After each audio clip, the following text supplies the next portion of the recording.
He was the most controversial American general of the Second World War. Dynamic, dyslexic, and with more than a touch of megalomania about him. He was General George S. Patton, flamboyant, foul-mouthed, and perhaps the only Allied commander who could match his German opponents in the art of blitzkrieg. But the four-star general did not long outlive the war. He was fatally injured in a road accident on the 10th of December 1945 near Mannheim in Germany. Patton's limousine collided with a US Army truck, turning sharply into the concealed entrance of a supply depot. Badly injured, Patton was rushed to hospital in Heidelberg, where he died 11 days later. Was he the victim of a freak accident, or was there something more sinister about the death of General Patton? Patton chose to be buried with the men of the US Third Army, which he had commanded with such drive and distinction. He had been the enfant terrible of Allied commanders, an overbearing showman flaunting an ivory-handled Colt 45 in his holster. His soldiers called him Old Blood and Guts, our blood, his guts. Some historians have questioned his sanity. Patton believed he was the reincarnation of the Carthaginian general Hannibal. He was born in 1885, the son of a wealthy Californian ranch owner. At West Point Military Academy, the young Patton shone as an athlete. He also made himself extremely unpopular, obsessed with the minutiae of military dress. In spite of being dyslexic, a handicap from which he suffered throughout his life, Patton immersed himself in military history. Patton graduated well from West Point, and in 1916 he got his first taste of action, serving as aide to General Black Jack Pershing during the American raid into Mexico to deal with the bandit leader Pancho Villa. Here, Patton rapidly gained a reputation for dash and courage. On the other side of the Atlantic, a far bigger conflict was raging. The trench warfare of the Western Front was a world away from chasing Mexican guerrillas. Patton was soon to get a taste of it. The toll taken by German U-boats eventually drew the United States into the conflict. President Woodrow Wilson declared war on Germany on the 6th of April 1917. Pershing was appointed to command the American Expeditionary Force in France.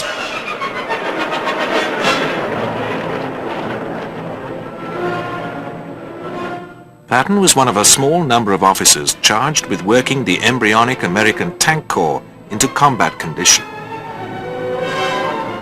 The tank was a new weapon, blooded by the British on the Somme in 1916, and first used successfully in numbers at Cambrai in November 1917. The tanks were slow-moving and vulnerable to artillery. The crews who rode in them were deafened, dehydrated, and half-poisoned by fumes.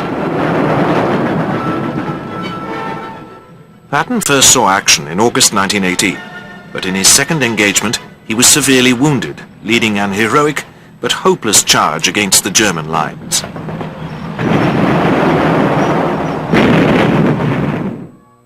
After the war, Patton attended the newly formed tank school at Fort Meade, where one of his fellow students was his future commander, Dwight Eisenhower. The peacetime routine of army life irked Patton. Even a fancy dress party called for chain mail. Patton was only a major, but his wealthy background enabled him to indulge his tastes in horses, cars, and yachts.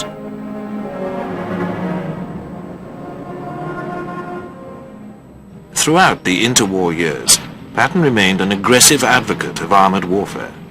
He believed the tank would be the decisive weapon in any future war. Things looked up for Patton in 1940, when General Marshall, the U.S. Army's Chief of Staff, launched a modernization program. Patton was to command a brigade of the newly formed 2nd Armored Division. Patton's faith in the tank had been confirmed by events in Europe. In Poland in 1939 and in France in the early summer of 1940, German panzers had provided the cutting edge of blitzkrieg, slicing through the slow-moving armies of their enemies. American entry into the Second World War was precipitated by the Japanese attack on Pearl Harbor on the 7th of December 1941. GIs began arriving in Britain in February 1942, the advance guard of a mighty army. North Africa was to be their baptism of fire and Patton's first major combat command. He was chosen to lead one of the 3 task forces in the torch landings in Morocco and Algeria in November 1942. Patton's Western Task Force went ashore at Casablanca in Morocco. His men got a hot reception from the Vichy French forces, and the landing was a confused affair which reduced Patton to near apoplexy. But within 48 hours the Vichy French had surrendered. A stiffer test for Patton lay just around the corner. For the torch landings had brought a much-feared German commander hurrying back to Tunisia, the Desert Fox, Field Marshal Erwin Rommel. In February 1943, Rommel brought his Africa Corps up behind the defences of the Marath Line and launched a well-timed counterattack which routed the raw American Second Corps in the Kasserine Pass. American artillery, British armour and lack of fuel eventually brought Rommel to a halt, and Patton to the fore.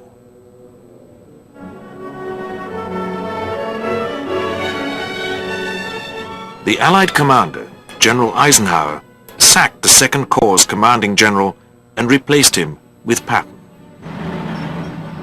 Patton quickly licked the Corps into shape, transforming it from a slovenly outfit into a tough fighting formation. More than any other Allied commander, Patton understood the mechanics of mass armies and knew how to motivate the men who served in them.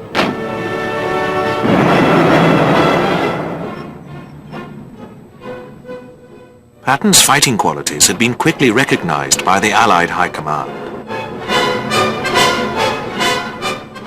His reward was the command of the US 7th Army in the invasion of Sicily, codenamed Operation Husky.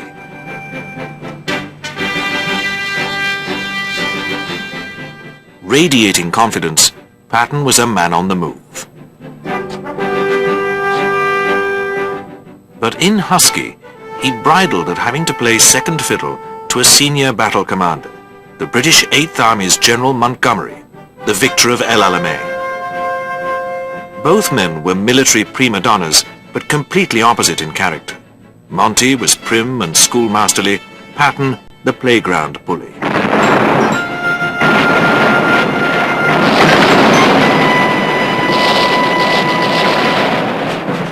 The invasion of Sicily was the start of a bitter private war between Montgomery and Patton. In any coalition army, they were highly combustible elements.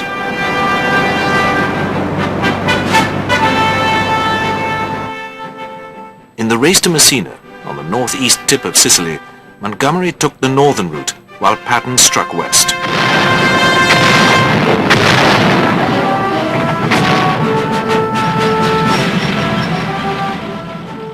Exploiting more open country, Patton drove hard for the Sicilian capital Palermo with impressive speed.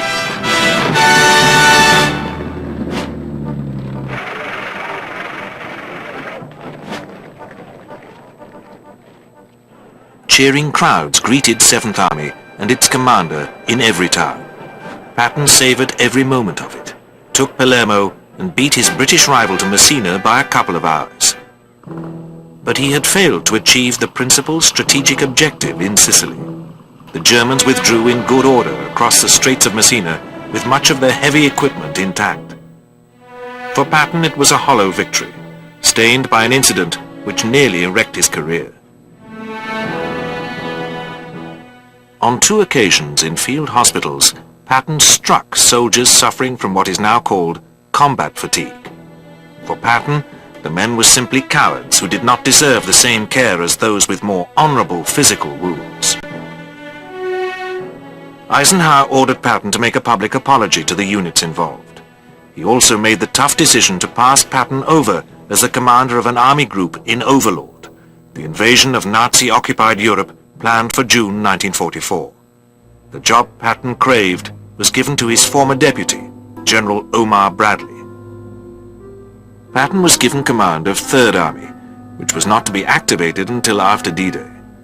During the build-up to the invasion, Patton was an army group commander, but in name only. As commander of the non-existent 1st US Army Group, he played an important and highly visible part in the Allied deception plan, which successfully distracted German attention from the real objective.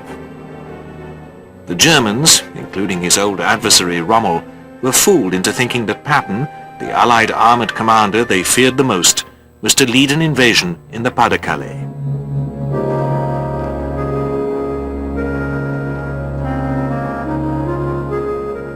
Instead, the blow fell in Normandy on the 6th of June 1944.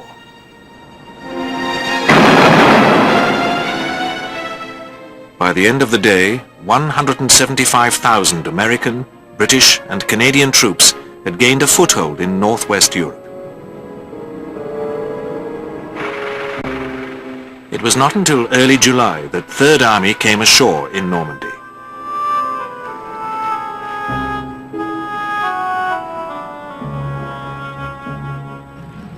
Three weeks later, they were ready for action in Operation Cobra, the American breakout from the Normandy bridgehead. During that time, Patton had been stomping around the countryside like a frustrated tourist. Now he was about to launch Third Army into Brittany in 4 separate armoured drives.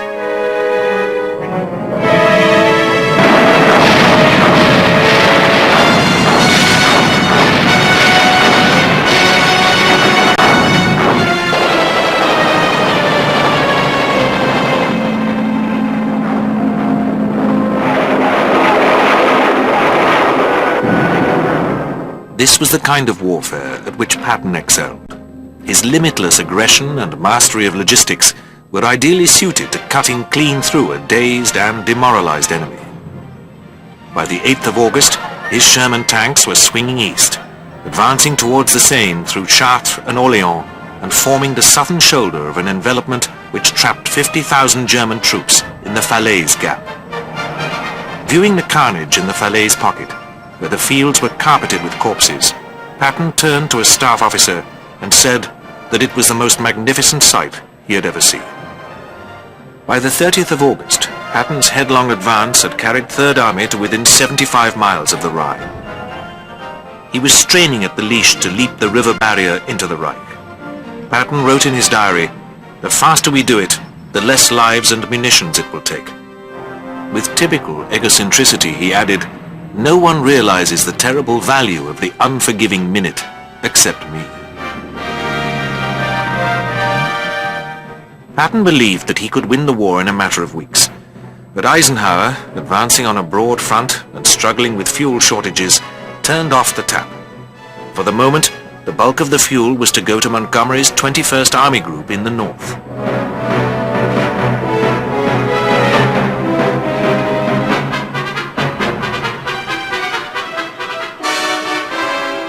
Patton fumed, and his tanks ground to a halt.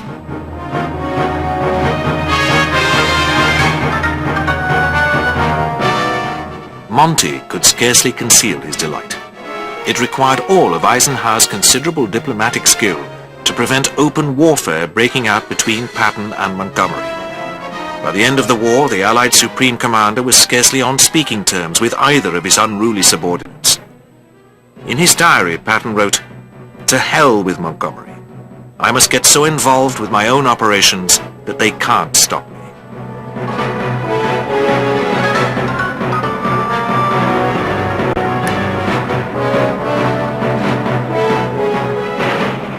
Patton spent the early winter of 1944 locked in a battle of attrition on Germany's frontier. Of the fighting in Lorraine, he wrote, "I hope we insist that the Germans retain Lorraine, because I can imagine no greater burden than to be the owner of this nasty country, where the whole wealth of the people consists of assorted manure piles." But Hitler was soon to come to Patton's aid.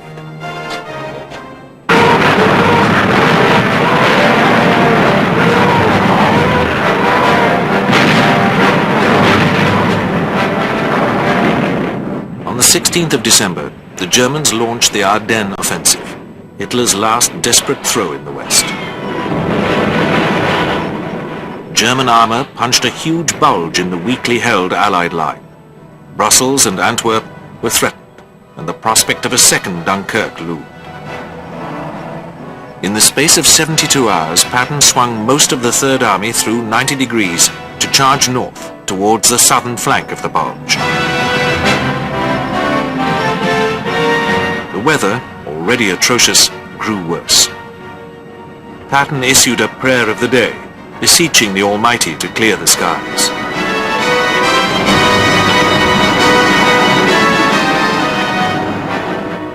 The snow stopped, and Allied bombers took to the air, pounding the German panzer spearheads and their supply columns.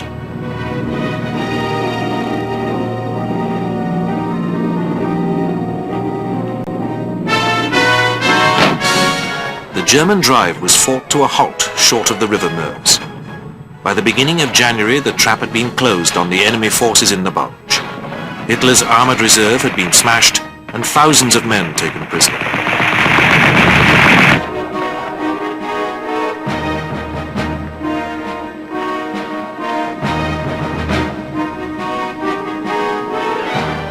Motoring up to the front line, Patton and his drivers stopped to investigate what looked like a long line of dark twigs sticking out of the snow. They turned out to be the toes of dead soldiers, whose boots had been removed. A nasty sight, as Patton later recalled. Once more, Patton had his eyes on the Rhine. He wasn't going to let Eisenhower or Montgomery stand in his way. In what became known as the Palatinate Campaign, he raced to the Rhine on a 100-mile front from Koblenz to Mannheim, killing 37,000 Germans and capturing another 90,000 on the way. He wrote in his diary, "We have put on a great show, but I think we will eclipse it when we get across the Rhine." Patton took the Rhine on the run on the 22nd of March 1945, using assault boats he had been lugging around since the autumn of 1944. Triumphantly, he telephoned his army group commander, General Bradley. "There are so few Krauts around, they don't know we've crossed yet." In a whirlwind advance, Third Army drove deep into Czechoslovakia, reaching the outskirts of Prague and risking a potentially explosive confrontation with the Red Army, which was closing on the Czech capital from the east. Patton was ordered to halt. Then, under intense pressure, he was forced to pull back as the Red Army's T-34s rolled into the center of Prague. Even in the last days of the war, when the fighting was going so heavily in his favor, Patton courted controversy. On the night of the 24th of March, he sent an armored column deep behind enemy lines to a prisoner of war camp at Hammelburg, near Frankfurt. The column reached the camp, but as it made its way back to the Allied lines, it was ambushed by the enemy and cut to pieces.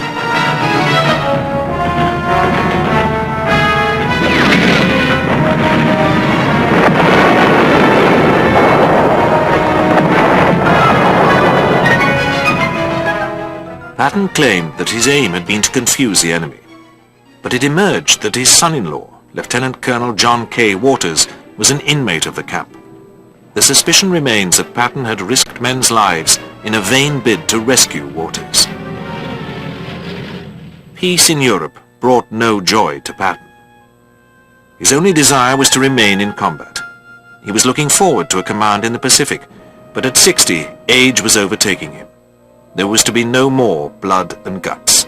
Patton was to stay in occupied Germany. He was appointed political governor of Bavaria, a post for which he was wholly unsuited. The destruction of Germany had been Patton's speciality, not its reconstruction in the aftermath of war. He continued to shoot from the hip. Patton had seen the full horror of the Nazi creed when, with Eisenhower and Bradley, he had visited the Ohrdruf Nord concentration camp. The sight of rooms piled high with corpses had made Patton violently sick. But he later caused outrage when he compared the Nazi Party to the Republicans and Democrats in America. He was more diplomatic when he paid tribute to his veterans. And it occurred to me how very fortunate you are that through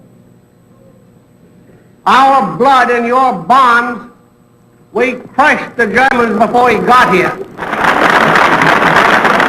The great honor you have done me belongs to those men whom I now salute, the veterans of the Third Army. On a trip to Boston in June 1945, Patton received a hero's welcome. The old soldier had always thrived on the oxygen of publicity, but it was about to be withdrawn.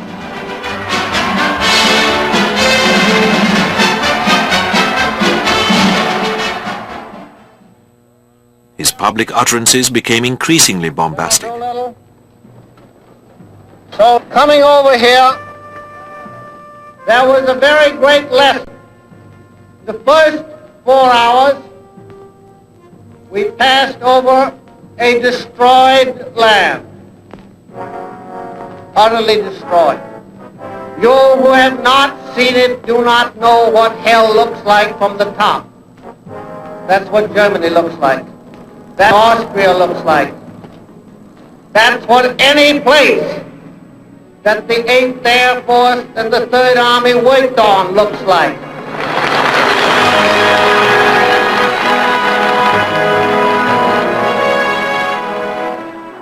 Back in Germany, Patton soon wearied of the peacetime routines. He became obsessed with the arms race he believed America would have to run with the Soviet Union. In his diary, he expressed the hope that he would one day fight the Mongols, as Patton called the Russians, with German veterans at his side. He wrote to his wife that their son need not worry about missing a war. The next one was on the way.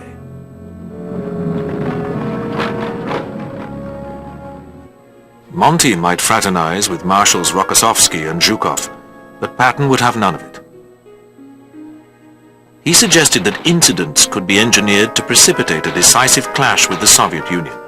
For Patton, the only good Russian was a dead one. Patton was voicing a number of uncomfortable truths, of which the Allies did not want to be reminded. At Nuremberg, the Nazi leadership would soon face trial, but the Allies could not try all 8 million former members of the Nazi Party. Many of them would be needed to run post-war Germany. Punishment would be selective. Equally, the Soviet Union was already casting a long shadow over Europe. But President Truman, eager to get the GIs back home, believed he could do business with the Soviet leader Joseph Stalin. Truman did not want a shooting war with such a recent ally. Patton couldn't wait for one. George S. Patton was the original Cold War warrior.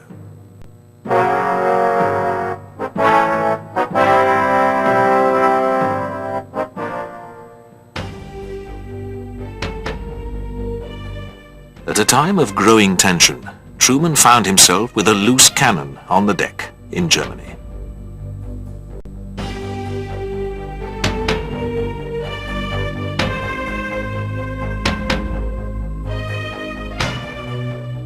Patton had already been moved sideways to an administrative command when the accident overtook him. In hospital, he seemed to be making a good recovery. Then, suddenly, he slipped away. Was Patton removed to prevent the spark which might lead to a Third World War? Patton himself had written, "No one understands the terrible value of the unforgiving minute except me." Perhaps someone else did. Stalin expressed surprise at Patton's passing, but he must have been secretly pleased at the death of one of the war's most brilliant and complex commanders.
night of the 10th of May, 1941, the German Air Force launched the last great raid of the Blitz on London.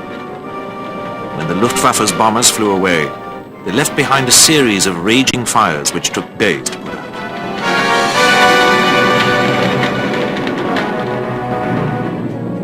While bombs were raining down on London, a lone aircraft was flying across the North Sea, bound for Scotland.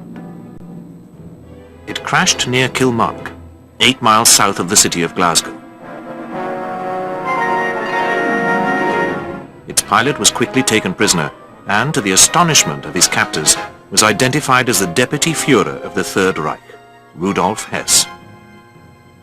Hess had flown to Britain at a crucial moment in the war. In May 1941, Germany seemed triumphant.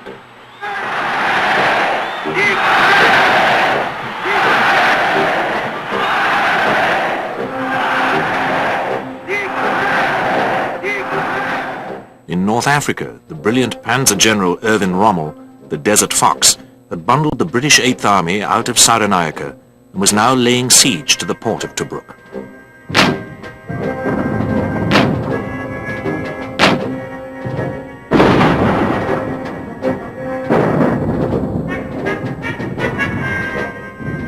On the other side of the Mediterranean, a German blitzkrieg had driven a British expeditionary force out of Greece.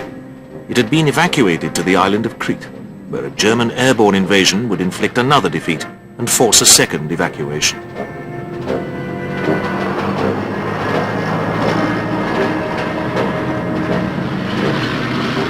At his headquarters in Rastenburg, set deep in the gloomy pine forests of East Prussia, Adolf Hitler was putting the finishing touches to his boldest plan of all, the invasion of the Soviet Union.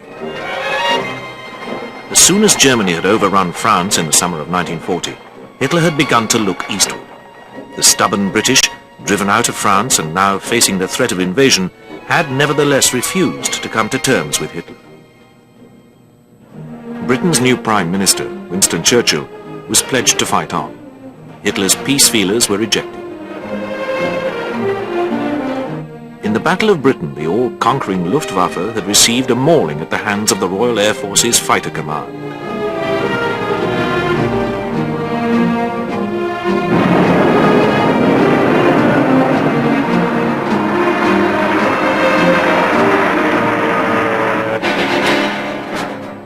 Hitler had been forced to abandon his plans to invade southern England, but he still considered the British as good as beaten. He decided to finish off the Soviet Union before its armed forces became too strong. Hitler was confident of another quick victory. He told his generals, "We have only to kick in the door and the whole rotten structure will come tumbling down." But British intelligence, which had cracked the military code enciphered on Germany's Enigma machines, was well aware of Hitler's plans. Without revealing the source of this information, the British provided the Soviet dictator, Joseph Stalin, with a detailed picture of the German order of battle for Barbarossa, the code name which Hitler had given the invasion of the Soviet Union. Stalin, who had signed a non-aggression pact with Germany in August 1939, chose to disbelieve the British.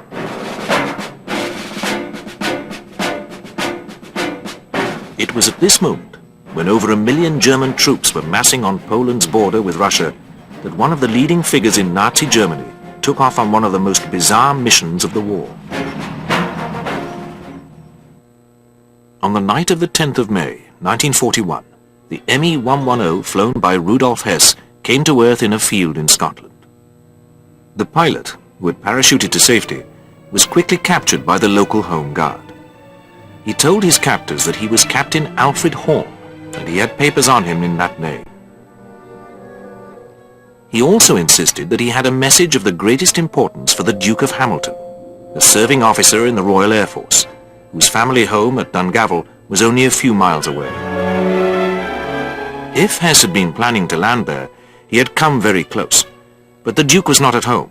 That night he was in the operations room at a nearby RAF station.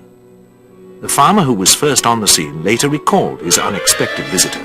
He appeared to be a gentleman of good education. When I introduced him to my mother, he said he was married and pulled out a photograph of his little boy, of whom he was very proud. He said, "I have seen him this morning, but heaven knows when I shall see him again." It was a pleasure to do anything for us gentlemen, although he was a Jerry. He was a gentleman, for he didn't sit down when I took him in, till I told him. And after all, he was somebody's son. He was more than that. To several of his captors, the face of the German pilot seemed strangely familiar. They were right to be puzzled. The man in their hands was one of Adolf Hitler's oldest comrades. In the First World War, they had fought in the same regiment before Hess became a pilot. Hess had been at Hitler's side from the earliest days of the Nazi Party.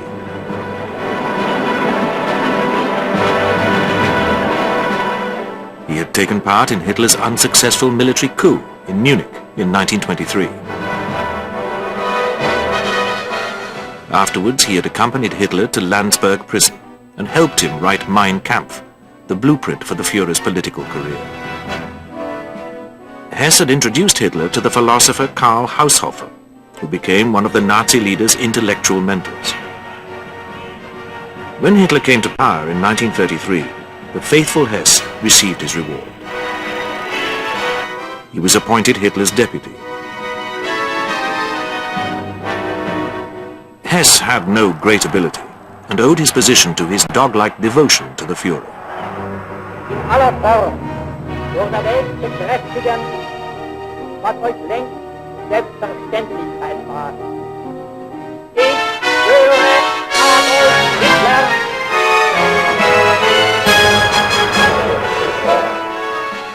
Not only was he seen with Hitler on all party occasions, he also echoed everything Hitler said, believed totally in Hitler's genius, and accepted without question the Nazi creed. But by 1939, Hess had been elbowed aside by more ruthless colleagues like Hermann Göring, Heinrich Himmler, leader of the dreaded SS, and Martin Bormann, Hitler's ever-present secretary. Hess remained fanatically loyal to Hitler, but his awkward, humorless manner and his obsession with fringe medicine and the outer reaches of Teutonic mysticism made him more of a figure of fun in Nazi circles than a man of influence. By the late 1930s, he had been relegated to the sidelines. Hess shared Hitler's unaffected admiration for the British Empire. The son of a German merchant, he had been born and brought up in Egypt. Like his leader, he saw the Soviet Union and communism as the real enemy. With the British now isolated, it seemed impossible that they could win the war. Hess was convinced that they should seek peace with Germany, keep their empire, and leave Hitler a free hand to crush communism. Each of Hitler's henchmen had his own personal intelligence apparatus. Hess's intelligence operatives were convinced that in Britain there was a powerful peace party ready to remove Churchill and come to terms with Germany. There was some truth in this. It's easy to forget that in the first 2 years of Churchill's premiership, his position was not wholly secure. The Battle of Britain had saved the nation from invasion, but offered few clues as to how Britain could defeat Germany by her own unaided efforts. There were influential figures who considered Churchill a warmonger, bent on placing the British Empire at risk in a futile fight against Germany.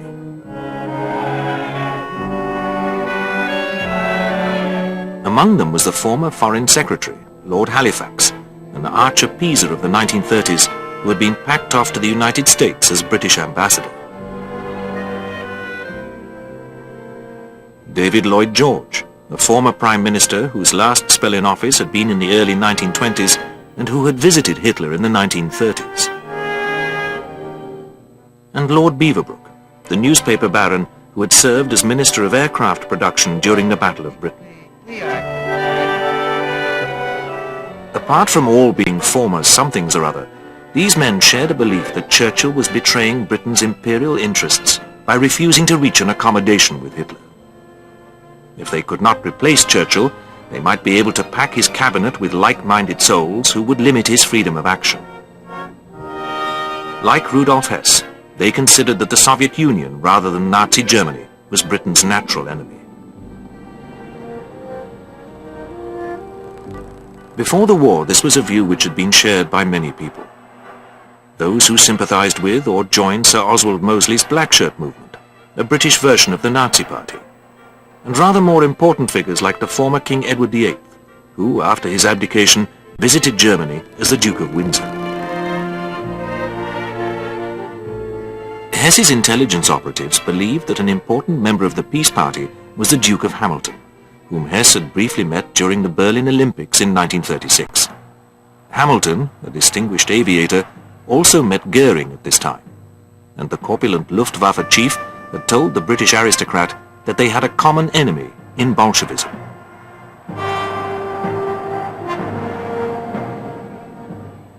Later, Hess convinced himself that Hamilton had sufficient influence to arrange a meeting between King George VI and a German envoy. The envoy to the king would be none other than Hess himself.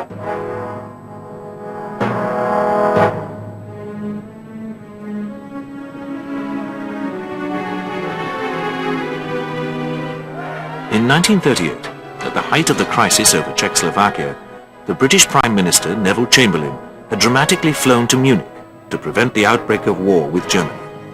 It was the first time that Chamberlain had flown in an aircraft.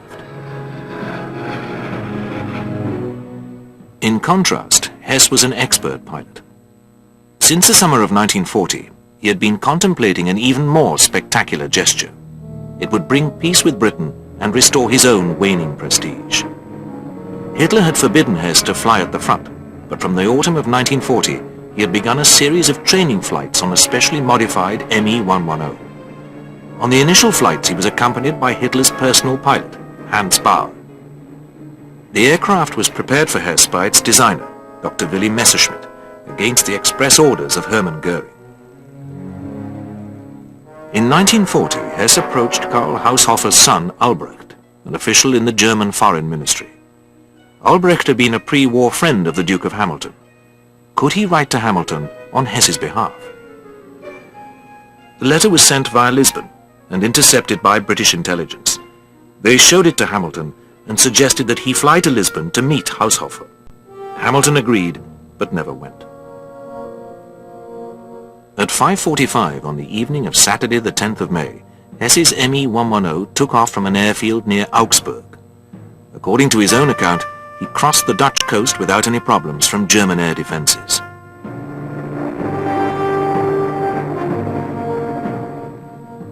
Hess then dog-legged across the North Sea, feeling supremely lonely, before roaring across the British coast at a height of barely 50 feet. He finally bailed out 12 miles from Dungavel House. Later, he was to tell his captors that only his adjutant and secretary had any inkling of his plans. His wife knew nothing, nor did Hitler. After a puzzling delay, Hamilton identified Hess. Churchill's reaction was surprisingly casual. He went on watching a Marx Brothers movie. Hitler supposedly greeted the news of Hess's flight with one of his more spectacular tantrums.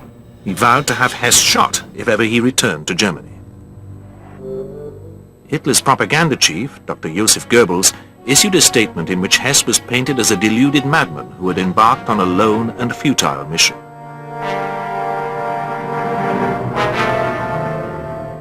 Hess was moved to the Tower of London, the last prisoner ever to be held there. He told his interrogators that Germany would respect the integrity of the British Empire if Hitler had a free hand in Europe. He said there was no truth in the rumors that the Führer was about to invade Russia. Finally, Hess announced that Churchill would have to go. But it was Hess who went. First he was taken under heavy escort to a country house near Aldershot, Mitchett Place, which was codenamed Camp Z. Then to a sanatorium in Wales. There was no meeting with the king. No negotiations were begun. Instead, Hess remained a prisoner for the rest of the war. In confinement, Hess's behavior became increasingly bizarre. He accused his jailers of attempting to poison him and feed him mind-bending drugs. On several occasions, he tried to commit suicide. In Germany, Dr. Goebbels changed his tune. Hess was no longer portrayed as a lunatic, but as the victim of a British trap. Had Goebbels stumbled on the truth? A clue lies in London, in the so-called British double-cross system. This was a top-secret MI5 operation which controlled German spies who had been captured in Britain and turned. While apparently still at large, they fed their unsuspecting German masters a stream of misinformation devised by their British controllers. Simultaneously, juicy snippets were released through diplomatic channels in the neutral capitals of Madrid, Geneva and Lisbon. Both sides were playing the diplomatic card. In these cities, espionage flourished, and the agents of the opposing powers could meet. The result was an intricate deception game in which each side probed the other's strengths and weaknesses. The British wanted to know the extent of the opposition to Hitler in Germany. The Germans wanted to discover whether Churchill could be ousted. The British probably got the better of the game, the essence of which is to confirm in the enemy's mind the picture he is already forming. Hess's intelligence men bought what they wanted to hear. An invasion of England was too risky, but Churchill could be removed. It is possible that Hamilton and Haushofer were players in this game. At the end of the war, Albrecht Haushofer was executed on the orders of SS chief Heinrich Himmler.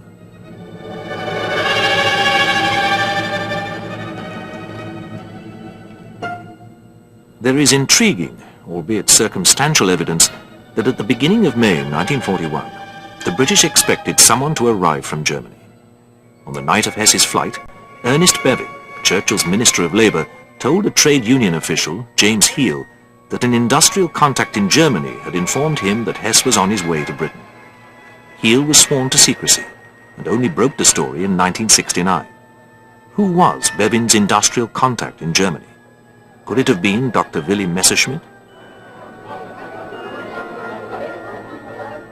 But what if the opposite were true, and Hess's flight was part of a deception plan devised by Hitler during the build-up to the invasion of the Soviet Union? Reinhard Heydrich was Hitler's security chief until his career was cut short by Czech resistance fighters in 1942. Like Hess, Heydrich was a pilot. According to Heydrich's biographer, Heydrich personally escorted Hess on the first leg of his flight over the North Sea before breaking off to report to Hitler at the Führer's headquarters at Berchtesgaden in the Bavarian Alps.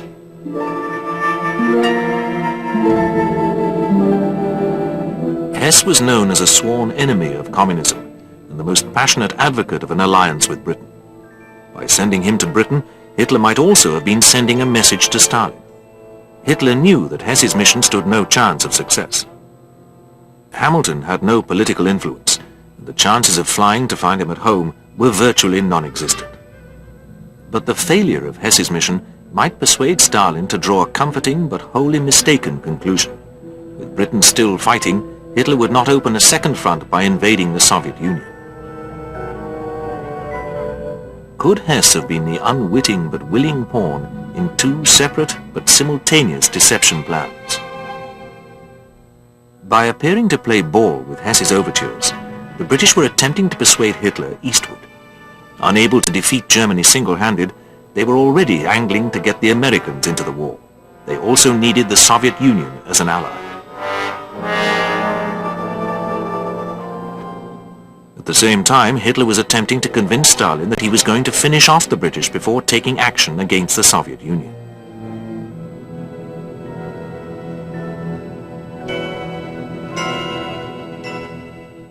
The third possibility is that Goebbels was right in the first place, and that Hess's flight was a lone act of a disappointed and deranged man determined to thrust himself back to the center of the world stage.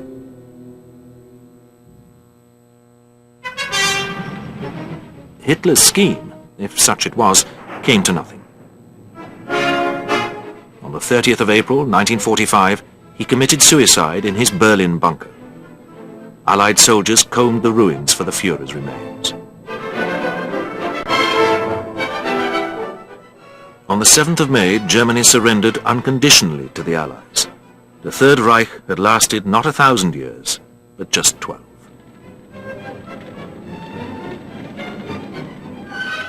For Rudolf Hess, the war was not over.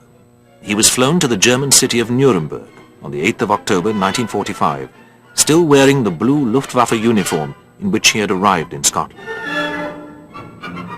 Here he joined 21 other leading Nazis charged with war crimes. Hess seemed to be suffering from total amnesia. He failed to recognize old colleagues like Goering. He remembered nothing about his flight to Scotland. He made a strange plea of not guilty. Rudolf Hess.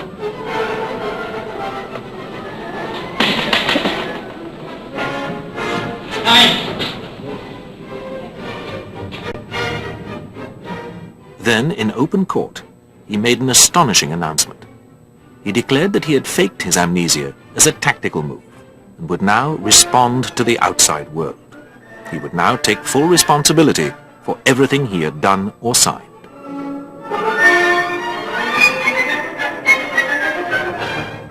Then, equally dramatically, Rudolf Hess relapsed into his own private world, seemingly indifferent to all around him. The doors to his past were closed. Hess did not even bother to put on his headphones when he was sentenced to life imprisonment. He was comforted by von Ribbentrop, Hitler's foreign minister, who went to the gallows.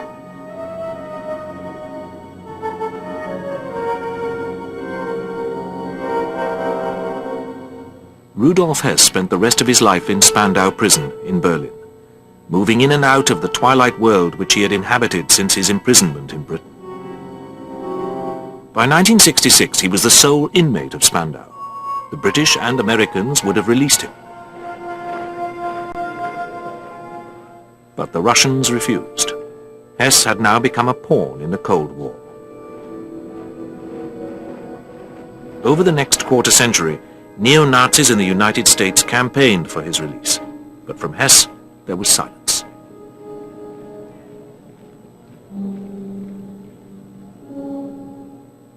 There were more suicide attempts, and in 1977, a stroke which left him nearly blind. By 1984, Hess had entered his 90th year, a sickly, sad old man taking solitary walks in the garden of the prison.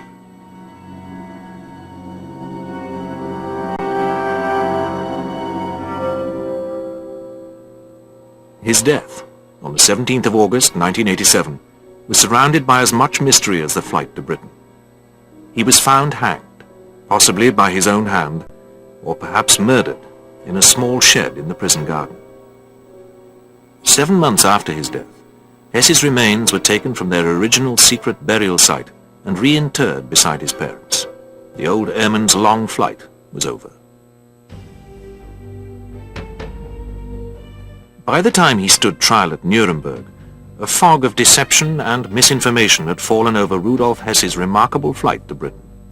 Had he been lured into a trap carefully laid for him by British intelligence?